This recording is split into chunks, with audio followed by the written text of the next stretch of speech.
Everyone. Today I'm going to be showing you how to do a chain stitch to make a loop that you can attach a hook to. So just to review some of the things that we're not able to cover in Remote Drama 34, one of them is the proper sewing on of a hook. You see how this has this little hook thing? It's the type of thing you find on the back of a bra or in a lot of our clothing forms.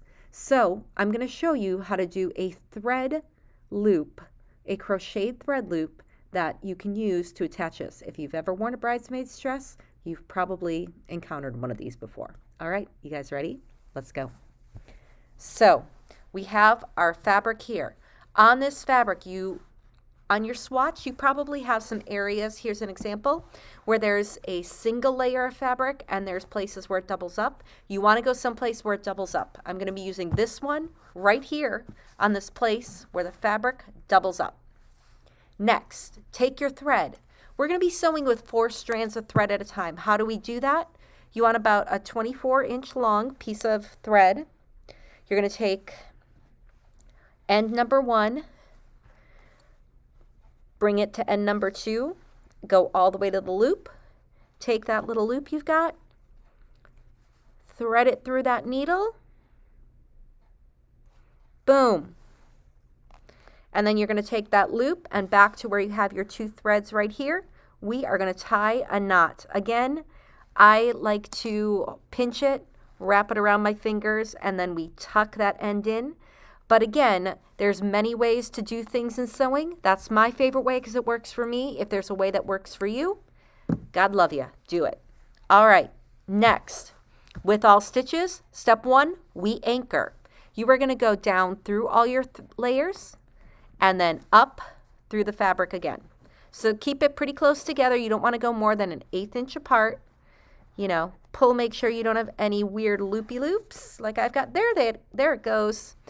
So you've gone through, you're going to go through one more time, okay? So we've got our anchor, then we go through one more time. See how we have our loop right here? This is how we do the crochet stitch. You have a loop, you have a single strand. You are going to hook that index finger through the loop, grab that single strand and pull.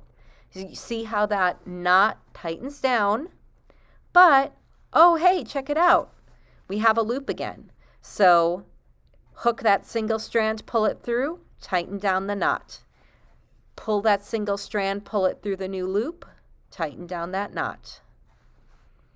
Pull that single strand through the loop, tighten down that knot. If you've ever done any crocheting, this should look very familiar. We're going to do this about 10 times. That's going to allow these knots to continue stacking on one another. One very important thing, you see how you have your loop out here? If you pull this needle and undo your knot, it's just going to take away all your knots because they're in a chain. So make sure you don't pull that needle away from the knot. You always want to grab that single strand and pull through. So I'm going to do one last one. And then to finish this off, you don't want the needle pulling away from the knot. To finish it off and lock it, pull that needle through the loop all the way and check it out. We've got a cute little caterpillar.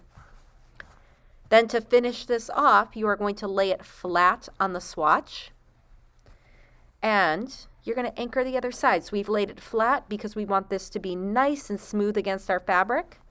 Go through that fabric, anchor it one more time. Boom! Look at that. And then just tie your favorite knot. Again, my favorite way to tie a knot is to go through the fabric or one of the last things we just sewed. I end up with a loop.